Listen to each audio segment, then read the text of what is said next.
오늘은 종교개혁 주일이라고 이제 한국 교회가 지킵니다.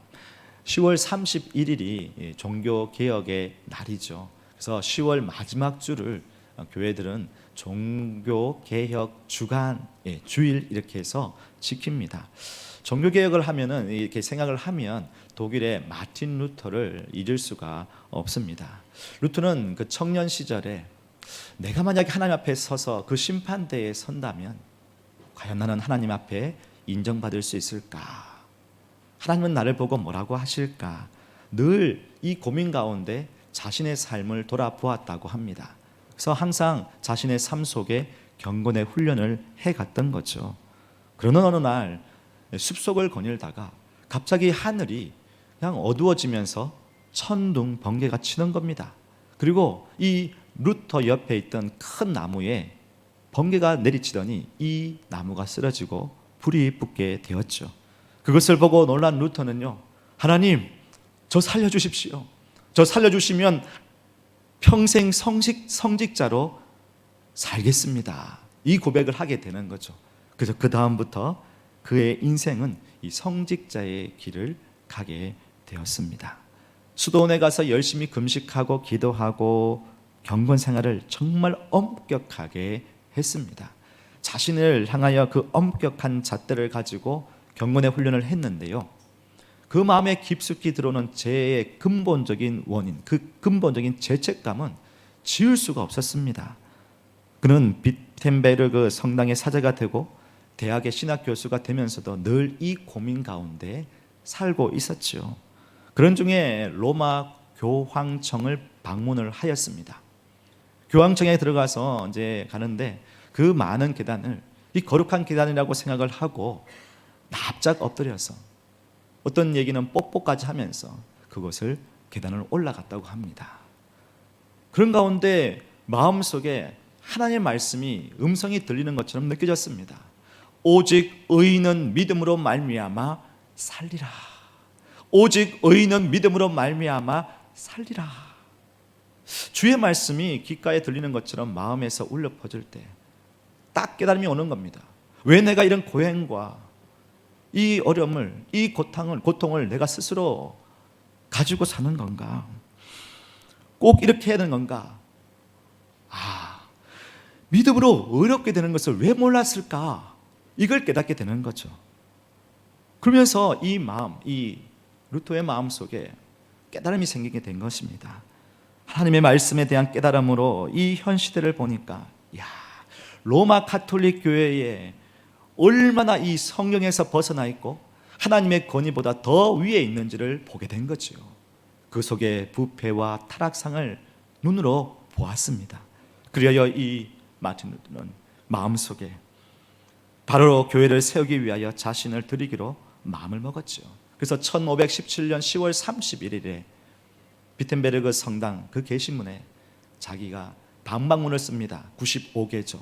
하나하나 낱낱이 하나씩 방방문을 쓰게 되었죠. 사실 교회 문 입구나 어떤 데는 강당의 게시판에다 글을 썼다고 하는데요.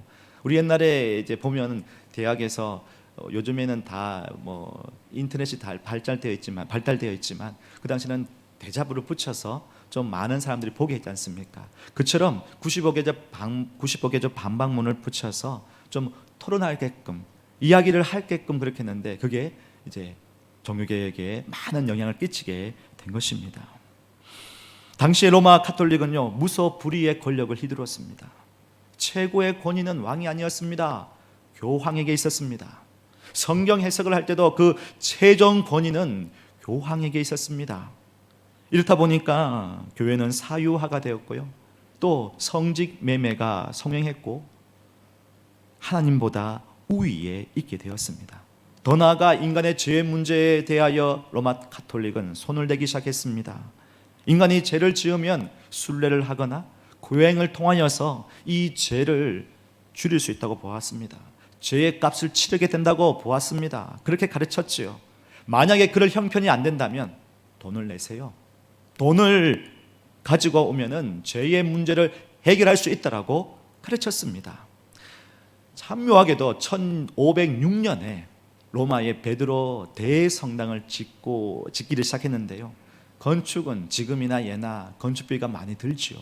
그래서 이 건축비 막대한 자금을 충당하기 위해서는요, 돈이 필요했죠. 그래서 교회는 속죄권을 판매하는 제도를 만듭니다. 저와 여러분이 알고 있는 면죄부죠.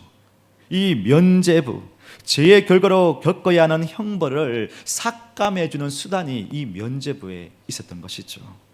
헌금함에 동전이 떨어지는 소리가 들릴 때, 그 소리가 나면 천국에 가지 못했던 부모의 영혼이, 조상의 영혼이 천국으로 들어갈 수 있게 된다는 것, 그걸 주장하였습니다. 이러한 로마 가톨릭 교회의 부패와 타락에 대하여 마틴 루터는 어떻게 죄의 문제를 돈으로 해결할 수 있습니까? 이거는 본질에서 벗어난 겁니다. 본질에서 벗어난 교회, 다시 성경으로, 하나님의 말씀으로 돌아가야 한다고 이야기를 했습니다. 그렇게 반박을 했던 거죠. 하나님의 말씀인 성경에 의해서 교회가 이해돼야 되고 해석되어야 된다고 주장을 했습니다. 교회보다 하나님의 말씀을 우위에, 교회보다 하나님의 말씀이 우위에 두도록 그렇게 했던 거죠. 그렇게 종교개혁은 시작되게 되었습니다. 물론 그 전에 여러 사람들이 함께 했지만 이제 이 일을 통하여서 주변의 여러 나라들로 뻗어가게 되었지요. 종교개혁의 중요한 5가지 정신이 있습니다. 오직 성경, 우리의 신앙의 생활과 모든 것은 성경의 기준을 두고 그것을 바라보아야 한다. 오직 하나님의 말씀으로 돌아가야 한다는 겁니다. 그리고 오직 예수입니다. 오직 예수. 믿음의 대상은 예수 그리스도뿐이며 그 어느 것도 예수를 대신할 수 없다. 오직 그 이름만이 구원받을 예수의 이름, 그 이름만이 오직 우리에게 구원을 준다. 또한 은혜입니다. 죄 용서와 구원의 은혜는 하나님께로부터 있다는 것이죠. 그리고 오직 믿음이에요. 구원이 오직 예수 그리스도를 믿는 믿음 안에서 주어진다는 것. 그리고 이 모든 것은 오직 하나님께 영광입니다.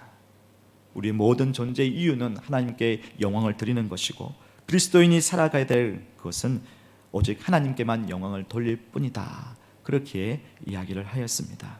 그래서 이런 정신에 입각하여 매해마다 교회는 그 기준을 두고 우리가 얼마나 정도에서 벗어났는지, 본질에서 벗어난지를 늘 점검하게 했습니다.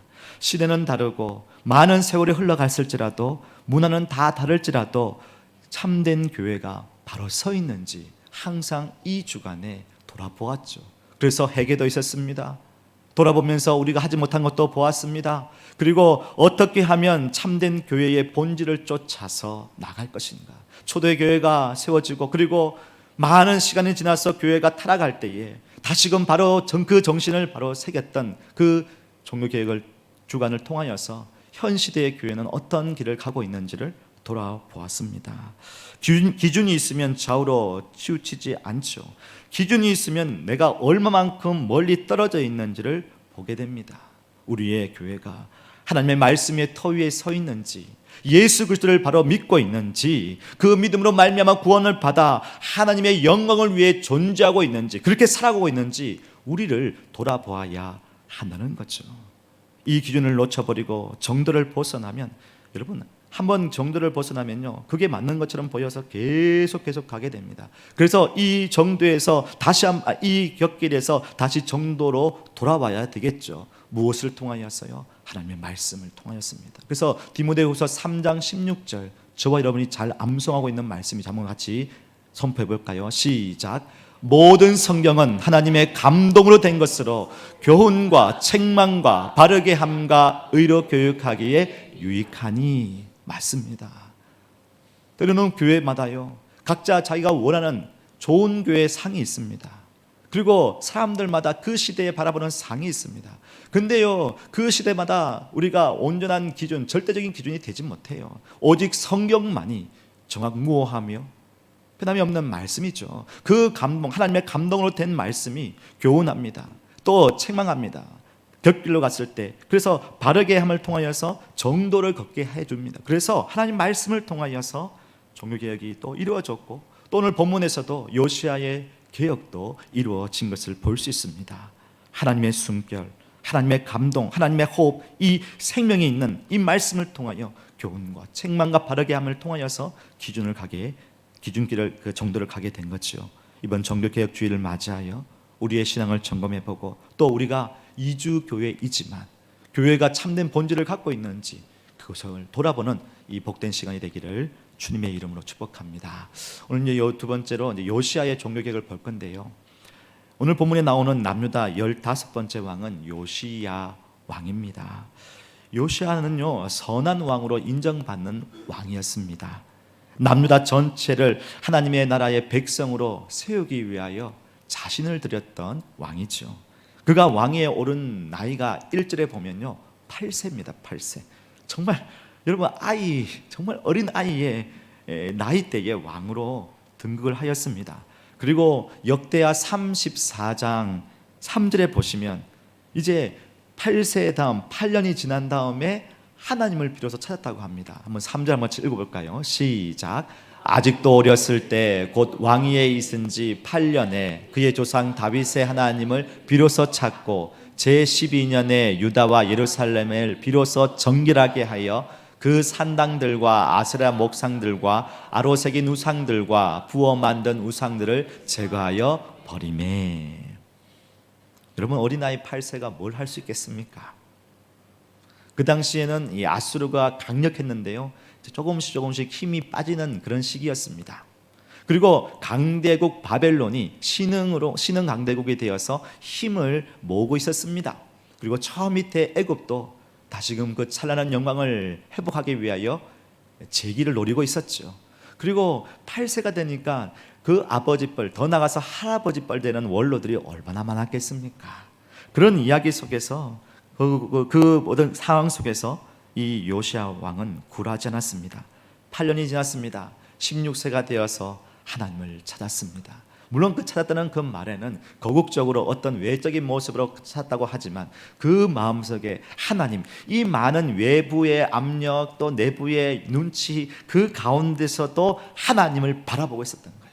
하나님 마음을 중심에 두고 있었다는 것입니다. 그래서 열왕기하 오늘 22장 2절에 보시면 이렇게 얘기하고 있지요. 요시야가 여호와 보시기에 어떻게 해요? 정직하게 행하여 그의 조상 다윗의 모든 길로 행하고 좌우로 치우치지 아니하였더라. 좌우로 치우치지 아니하고 정도, 하나님이 기뻐하시는 그 길을 한 걸음 한 걸음 나아갔다는 것입니다. 8세 때부터 16세까지, 그리고 더 나가서 4년이 지난 20세에 종교개혁을 시작을 합니다. 그 나이가 되기까지 계속 하나님의 백성으로 산다는 것이 무엇인가 고민하면서 그리고 결단을 했습니다. 실행에 옮겼습니다. 산당과 우상들을 제거하고요, 예루살렘을 정결케 했습니다. 그 가운데 오늘 열왕기하 22장 3절부터는 부서진 성전을 수리를 하게 되죠. 서기관 사반을 보냅니다. 대제사장 hil기야에게 가서 그 성전함에 있는 그 성금함에 있는 그 돈을 모아서, 은을 모아서 이제 성전을 수리하게 하죠. 백성들이 바친 헌금을 문지기 레위인들이 수고하고 정산을 합니다. 그 돈을 감독자에게 주지요. 감독자는 미장이 또 건축자 사람들을 사서 고용을 해서 일을 합니다. 근데 참 감사하게도 이 이야기를 쭉 3절, 4절, 5절, 6절 쭉 이야기한 다음에 7절에 참 좋은 이야기가 들려집니다. 우리 7절 한번 같이 읽어볼까요? 시작. 그러나 그들의 손에 맡기는 을 회개하지 말지니 이는 그들이 진실하게 행함이니라. 여러분, 눈먼 돈이 있으면 어떻게 가져갈까? 요즘 우리는 없지만 사람들은 그렇게 생각을 합니다. CCTV도 없는 그때에 이 돈이 얼마 있는지. 그런데요, 말합니다. 요시야 왕이 그들에게 회개 감사하지 마라. 진실하게 행하고 있어. 왕이 처음부터 마음에 하나님 앞에 바로 드리니까요, 그 성품, 그 분위기가 계속 어디까지요? 백성들까지 나갔다는 거예요. 백성들까지 하나님 앞에 진실하게 행하려고 애쓰다 보니까 그 성전을 수리하는 그 가운데서도 각 사람마다 은을 계수하고 그에 대한 정직하게 진실하게 물건을 사고 그 일을 했다는 겁니다. 그래서 그들에게 회개하게 하지 말지니 감사하지 말라. 그들이 진실하게 행하기 때문에 믿고 맡기라라고 이야기를 하고 있죠. 참 아름다운 모습입니다. 하나님께서는 자신에게 마음을 두고 선을 행하는 자들 참 그냥 놔두지 않으시는 것을 봅니다. 계속해서 은혜를 부어주십니다. 하나님의 그때 하나님의 방법으로 하나님의 사람들을 들어 사용하시는데요, 성전수리 공사를 하다가 대제사장 hil기야가 율법책을 발견합니다. 이것을 사반에게 주었습니다. 서기관 사반에게 주고, 서기관 사반은 이 요시야 왕 앞에 가서 율법책을 발견했습니다. 그리고 이 율법책을 읽습니다. 읽을 때에 요시야 왕의 마음이 어땠는지 오늘 11절에 이렇게 말하고 있습니다. 같이 읽어볼까요? 시작. 왕이 율법책의 말을 듣자 곧 그의 옷을 찢으니라. 이게요 엄청난 회개입니다. 엄청난 하나님 말씀 앞에서 우리가 이렇게 살았구나, 우리가 얼마나 지금 정도에서 벗어났는지 그것을 보고 들으니까는요 감당할 수 없는 그 마음의 슬픔과 아픔, 그 괴로움을 가지고 너무나 수치심과 너무 하나님께 죄송한 마음을 가지고 옷을 찢는 거예요. 그 모습, 요시야는 하나님께 그 뜻을 묻기 위하여 제사장 hil기야와 또 주요 인물들을 데리고 하나님께 물을 선제를 찾습니다. 그때 여선지자 훌다가 있어요. 훌다에 가서 하나님 말씀을 묻습니다. 그 훌다가 하나님의 메시지를 전달해 주는데요, 16절과 17절에 이렇게 나와 있습니다. 여호와의 말씀이 내가 이곳과 이 주민에게 재앙을 내리되, 17절에 이는 이 백성이 나를 버리고 다른 신에게 분향하며 그들의 손의 모든 행위로 나를 경노하게 하였습니다. 이스라엘 백성들의 역사 가운데 왜 이렇게, 남유다의 역사 가운데 왜 이렇게 망하고 힘들었는지, 그렇구나, 말씀을 제대로 지키지 못하고 하나님을 경외하지 못하고 불순종하고 우상 숭배했던 그 모습에서 우리가 하나님의 진노로 말미암아 이렇게 되었구나, 그걸 보게 된 거예요. 그래서 거국적으로 안 되겠다, 신앙계획을 통해서 바른 정도를 가야 되겠다.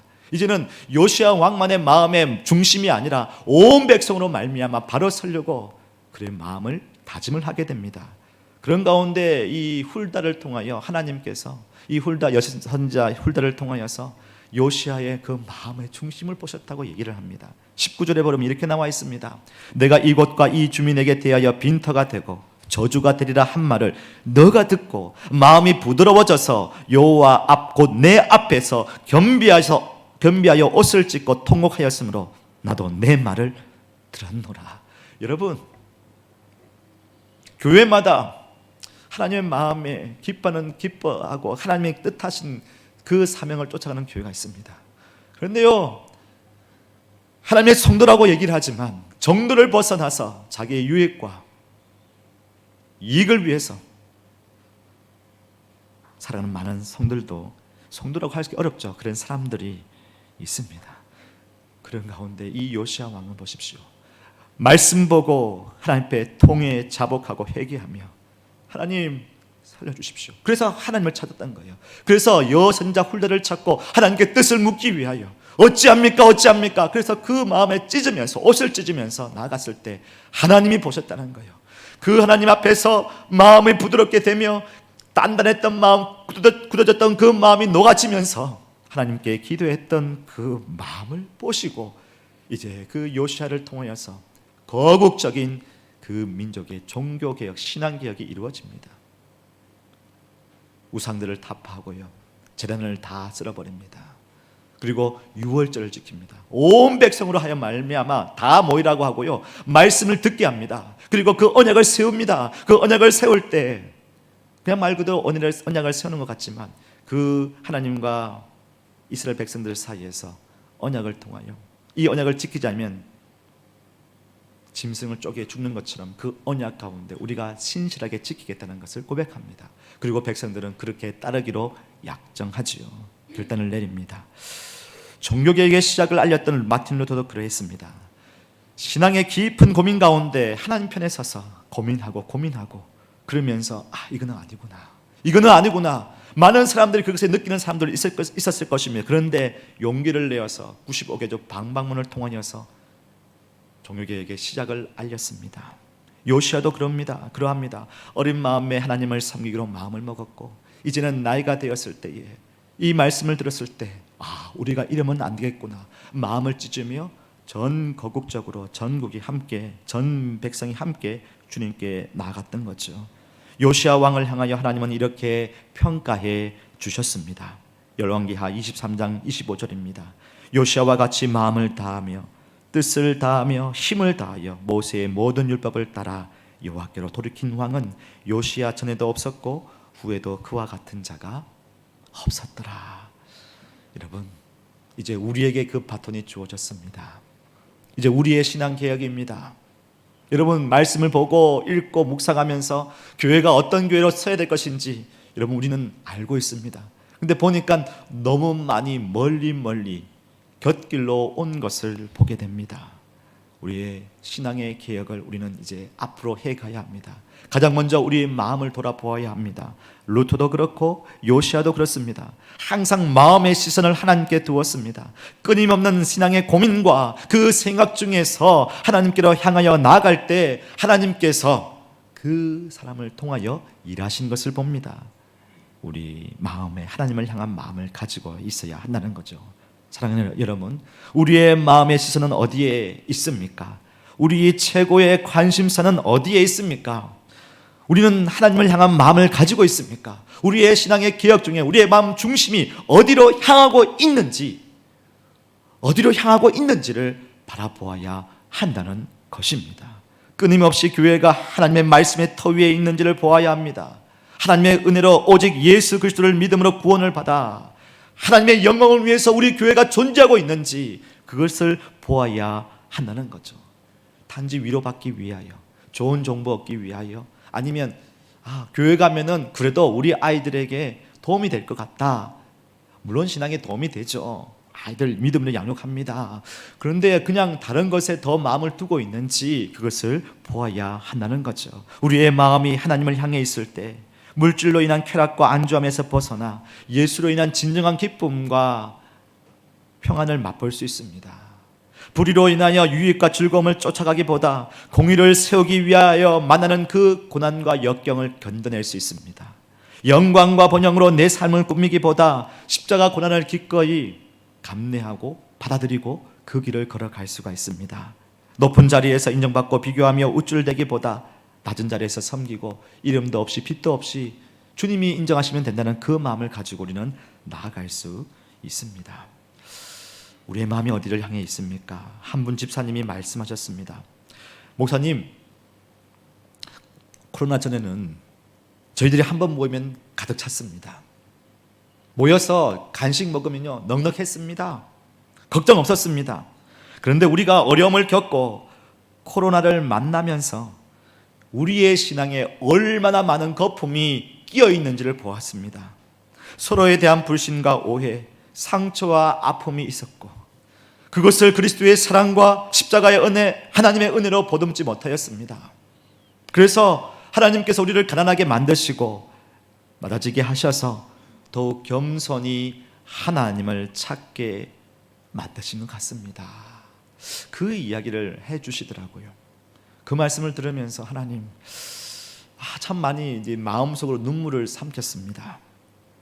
다시 하나님을 찾게 만든다는 그 말씀, 고난 가운데 낮아지고 엎드리고 하나님을 의지한다는 것, 다시 우리 교회가, 이 교회가 어떤 자리에 서 있어야 되는지, 우리 믿음의 성도들은 어떤 모습으로 서 있어야 하는지를 점검하고 다시 세워가야 되겠구나, 이런 마음으로 기도하며 나가게 됐습니다. 그러면서 하나님, 먼저 목회자가 바로 서자. 모든 사람들이 목사를 보고 있을 터인데, 어떻게 하는지를 보고 계실 터인데, 하나님을 찾고 부르짖고 몸부림치자.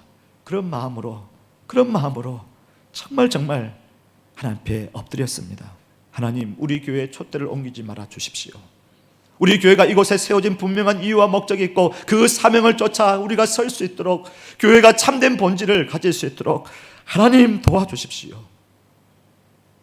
하나님의 인도하심을 따라 본질대로 사명을 감당하는 교회가 되게 해 주십시오라고 우리 교역자들과 함께 기도하였습니다. 기도할 때에 이전으로 돌아가는 회복이 아니었습니다. 본질로 돌아가는 회복입니다. 그래서 많이 모이고 뭐가 잘 되고 이게 아니라 정말 KL 중앙교회가 존재해야 할 분명한 목적, 그것에 합당하게 우리 교회를 세워주십시오라고 기도하게 되었습니다. 사랑하는 여러분, 우리의 마음이 어디에 있습니까? KL 중앙교회 본질의 모습을 회복하고 함께 나갈 수 있도록 함께 기도하십시다. 하나님 앞에 우리 성도들이, 우리 교회가 참되게 예배하고 양육과 훈련을 통하여 성장하고 또 수고와 섬김을 통하여 교회가 정말 사랑의 공동체로, 그래서 아픔과 슬픔이 있을 때 주님으로 말미암아 주님의 사랑으로 내 안에 가득 넘쳐서 그 사람을 위로하고 격려하고 세워나갈 수 있는 교회가 되기를 소망하며 기도하십시다. 뿐만 아니라 예수 그리스도를 증거하는 교회, 더 나아가서 선교하는 교회로 서 있기를 소망하면서 함께 이 귀한 사명에 동참하는 저와 여러분 되기를 주님의 이름으로 축복합니다. 두 번째로 보실 것은요, 말씀에 따른 기도입니다. 오늘 마틴 루터도 그렇고요, 요시아도 그렇고 하나님의 말씀 가운데 기도하며 그 일을 진행하게 된 것을 보게 됩니다. 종교개혁의 수많은 역사들은 하나님의 말씀에 근거하여 성경으로 돌아가자, 오직 성경, 오직 말씀, 하나님의 말씀으로 돌아가자, 주의 말씀은 살아 운동력이 있다고 했습니다. 하나님의 감동, 생명, 숨결, 호흡이 있기에 교훈과 책망과 바르게 함과 의로 교육함으로 종들을 걷게 해줍니다. 그래서 그냥 누가 권위 있는 사람이 말하는 어떤 교회의 상이 아니었습니다. 우리가 바라는, 인간이 바라보는 그런 상이 아니었습니다. 하나님께서 베드로의 그 반석 위에 교회를 세우겠다, 내 교회를 세우겠다는 그 하나님 말씀처럼 초대교회가 그 모든 고난과 핍박과 어려운 가운데서 예수 그리스도를 증거하면서 하나나 교회의 참된 모습을 이루어갔던 것처럼, 중세의 종교개혁을 통하여서 바른 교회가 무엇인지를 계속 얘기했던 것처럼 이제는 우리도 주의 말씀 앞에서 돌아봐야 되는 거예요. 요시아도 그랬습니다. 그렇게 나가다 보니까 그 율법책을 바라보면서 이게 정도구나, 이게 하나님 백성의 참된 정체성이구나, 그걸 통하여서 바른 개혁들을 해나가게 되었습니다. 매년 25년 사역을 두고 계속 기도하고 있습니다. 일꾼들을 세워나갈 겁니다. 무엇보다도 말씀과 기도로 늘 깨어있기를 준비하고 있습니다.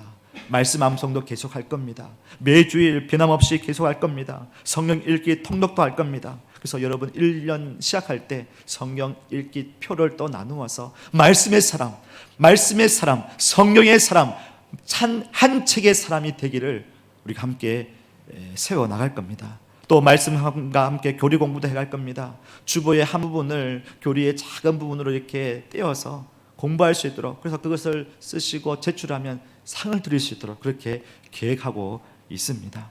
말씀에 따른 기도로, 말씀에 따른 그 개혁, 말씀에 따른 기도를 계속 해나갈 겁니다. 금요 기도에도 계속 이렇게 기도하고 있는데요, 새벽 기도에 참 감사하게 성도님들이 함께 모여서 기도합니다. 금요 기도회의 한 집사님 이렇게 간증을 해주셨습니다. 금요일 오후에 잠시 쉬고 있었어요. 쉬고 있는데 잠을 올랑말랑 쉬고 있는데 마음속에, 꿈속인지 모르겠어요, 마음속에 너는 내게 부르짖으라, 내가 내게 응답하였고 내가 알지 못하는 크고 은밀한 일을 내게 보이리라. 이 말씀에 갑자기 꿈속에서 마틴 루터처럼 이렇게 말씀을 해주신 것 같았습니다. 그 마음속에 그게 선명하게 들렸다는 겁니다. 그게 갑자기 벌떡 정신을 차리고, 여보 오늘 금요 기도회에 가야 되겠어, 금요 기도회에 가야 되겠어. 그래서 아이들을 데리고 금요 기도회에 오셨습니다. 기도에 참석하고 아이들과 함께 기도합니다. 하나님께 부르짖습니다. 집사님의 마음에 여러 가지 고민들이 있었거든요. 하늘에 대한, 미래에 대한 걱정, 여러 가지 상황에서 야 이거 어떻게 감당하지, 그 고민, 염려, 걱정, 근심이요, 기도하면서, 말씀을 듣고 기도하면서 오히려 그것이 감사로 변화되는 것을 고백하셨습니다. 하나님께서 이렇게 이 답을 주시기 위하여 불러주셨구나. 그러면서 그 고민 속에 하나님께서 함께 하시는 확신에 감사함으로 변하는 것을 고백해 주셨습니다. 여러분, 우리가 말씀과 기도를 시작한 지가 얼마 되지 않죠. 요시아 왕을 보십시오. 8세의 왕이 되었습니다. 그리고 16세에 하나님을 비로소 불렀습니다. 그리고 20세가 되어서 비로소 성전을 청결하고 변화, 종교개혁을 이뤄가 신앙개혁을 단행했습니다. 시간이 누적되면 될수록 더욱더 하나님에 대한 고민, 그 신앙이 깊어졌고 담대한 믿음의 행보를 보였습니다. 우리의 신앙도 그러합니다. 신앙의 연수가 깊어질수록 여러분 말씀의 풍성함이 저와 여러분의 그 인생 가운데 가득 넘치기를 축복합니다. 기도의 깊이가 깊어지고 기도의 지경이 넓어져서 그냥 내 가정, 내 아이만 위해 기도하는 것이 아니라 눈을 들어 교회와 더 나아가 나라와 민족 위해서 기도할 수 있는 기도의 사람으로 서기를 소망합니다. 교회가 그렇게 세워갑니다. 하나님께서 왜 교회를 세우셨습니까? 그냥 이 교회에 좋은 사람들, 내 마음에 맞는 사람들, 내 마음을 위로주는 사람들, 내게 도와주는 사람들, 있다가 그냥 안전하게 있다 가는 것이 교회의 본질이 아닙니다. 목적이 아니죠. 교회를 세우신 분명한 예수 그리스도를 믿는 많은 사람들 불러주셨습니다. 에클레시아, 주님의 이름을 부르는 자들이 모여 있습니다. 주님께서 부름받아 구원받은 백성들이 모여 있습니다. 그리고 증인의 삶을 살아가게 해주셨습니다. 그렇게 살아가는 것이 참된 교회의 본질이요 성도의 모습입니다. 그렇게 우리는 그걸 위하여 나가는 거죠. 기도하면서 함께 마음을 향하여서 고민과 염려, 걱정, 근심 있을 때 주님께 나아오는 거예요. 말씀 앞에서 답을 찾는 거예요. 그리고 만난 그 하나님을 증거하는 겁니다. 우리의 입술의 능력이 아니라 하나님의 능력이 우리 믿지 않는 가족들 또 주변 사람들에게 복음이 증거되었을 때에 그들도 고민 가운데 하나님 그 영생의 말씀을 붙들고 하나님을 찾게 될 줄로 믿습니다. 그렇게 이 시대를 깨우는 저와 여러분의 인생이 되기를 주님의 이름으로 축복합니다. 마지막으로는요, 다음 세대와 다음 가정까지입니다. 유럽에서 시작된 종교개혁요, 아름다운 열매를 많이 맺었죠. 그런데 1517년 10월 31일 그 95개조 방방문, 그래서 물론 루터와 많은 종교개혁자들이 쫓기고 그렇게 했습니다. 그러면서 그 100년 가까이 넘게 놀라운 개혁들을 통하여서 교회가 바른 종교를 걷게 했습니다. 그런데 시간이 흘러 오늘날 보십시오. 교회마다 어떻게 변화되었습니까? 그 놀라운 유산, 그 역사적 현장의 교회들은 나이트클럽이 되었고 박물관이 되었고 카페가 되었습니다. 참 안타깝습니다. 요시야 왕도 보십시오. 요시야 왕 다음의 왕이 여호아하스입니다. 그렇게 요시야 왕, 하나님 앞에 전무후무한 왕으로 평가받는 왕이었는데요, 그 아들을 여호아하스는요 하나님 앞에 악을 저질렀습니다. 다시금 산당에 제사를 하고요, 하나님을 버리고 우상을 섬겼습니다. 악한 왕으로 평가를 받습니다. 여러분, 참 신앙은 우리 다음 세대에게 전하는 것이, 전수하는 것이 쉽지 않습니다. 여러분, 신앙은요 전달되지 않고 전수해야 합니다. 가르쳐야 합니다. 근데 우리 다음 세대의 자녀들, 저희들 때보다, 기성세대보다, 부모세대보다 더 험한 인생, 더 어려운 신앙생활 하기에 더 어려운 그 상황 가운데 살아가고 있습니다. 학문을 보십시오. 사상들을 보십시오. 분위기를 보십시오. 교회에 가는 것 자체, 아니 신앙이라고 얘기하는 것 자체가 좀 수치스럽고 부끄럽게 사람들이 눈치를 보고 있습니다. 이제 우리 다음 세대 살려야 합니다. 우리 부모 세대가 먼저 바로 서 있을 뿐만 아니라 우리 다음 세대 살려야 합니다. KL 중앙교회를 생각해 봅니다. 이전에는 주재원으로 오셨다가 이제 이곳에 거주하시면서 사업을 하시고 그래도 어렵게 그 자리를 지켜오신 분 많이 있습니다. 2000년대 여러 가지 경제 환란, 어려움을 이겨내시고 환율 변동도 살아남으시고 코로나 때도 견디셨습니다. 근래에 오신 분들 중에는 자녀들 때문에 오신 분도 많이 있습니다. 근데 여기에 사업을 하기 위해 오신 분은 많지는 않습니다. 그냥 정말 쉽지 않게 결단을 해 오셨죠. 그래서 가만히 보면 우리 KL 중앙교회, 이 나라의 정치 상황과 또 세계의 경제 상황에 따라서 어떨 때는 사람들이 많이 모일 때도 있지만 어떨 때는 코로나처럼 마구 한국으로 귀국할 때도 많이 있습니다. 참 우리가 이 상황에 많이 이렇게 흔들릴 수 있다는 것을 보게 됩니다. 그런 가운데서도 그 변화가 어떤 변화가 일어날지 모르기 때문에 그냥 두려운 마음에 있어야 될까요? 아니요. 그런 가운데 있을지라도 우리는 우리 다음 세대, 함께는 우리 자녀들, 감사하게도 한국보다 우리는 아이들과 함께 좋든 싫든 같은 시간을 계속 보내고 있어요. 학원을 보내고 하는 것도 애들 다 태워줘야 되고요, 함께 하고요. 그래도 그냥 집에 같이 있습니다. 그러면서 우리 아이들에게 신앙의 모습을 남겨주는 것, 전수하는 것 정말 중요합니다. 계속해서 우리 아이들과 함께 기도하며 말씀으로 나가야 합니다. 이 아이들 조금 있으면 한국으로, 이웃나라로, 더 나아가 유럽으로, 북미로 학업과 취업을 위해 나갈 겁니다. 맞죠? 언젠가는 우리의 우리의 품 안을 떠나게 될 겁니다. 그때 가서 내가 좀 더 신앙으로 가르칠 걸, 내가 좀 더 신앙으로 좀 바른 종교를 걷게 할 걸. 여러분, 바른 신앙의 바른 본질을 잊어버리고 살 때요, 나가면요 이게 진짜인가? 이게 기준인가? 이게 사람들이 원하는 건가? 하면서 그것에 마음을 빼앗길 수밖에 없습니다. 여러분, 아이들이 그곳에 놓여 있습니다. 그러면 우리 아이들의 마음속에 정말 바른 진리를 바르게 세워가 줘야 되겠지요. 우리 부모사님 또 전도사님 정말 고생하시고 우리 선생님들과 함께 마음을 다하여 가르치고 있습니다. 여러분 함께 부모 세대로서 기도하십시다. 우리 아이들 바르게 말씀 앞에서 설 수 있도록 기도하십시다. 우리는 그것에부터 시작을 해야 합니다. 이번 금요 기도회 자녀들이 왔는데요. 기도의 자리에 왔는데 30명이 왔어요. 너무 감사하면서도 하나님, 우리 부모 세대에게는 지금 책임이 있습니다. 우리 아이들 믿음으로 가르치고 양육하고 기도의 본을 보이고, 그래서 전 세대가 말씀과 기도로 설 수 있게 도와주십시오 라고 기도했습니다. 또 하나 있습니다. 다음 세대뿐만 아니라 다음 가정입니다.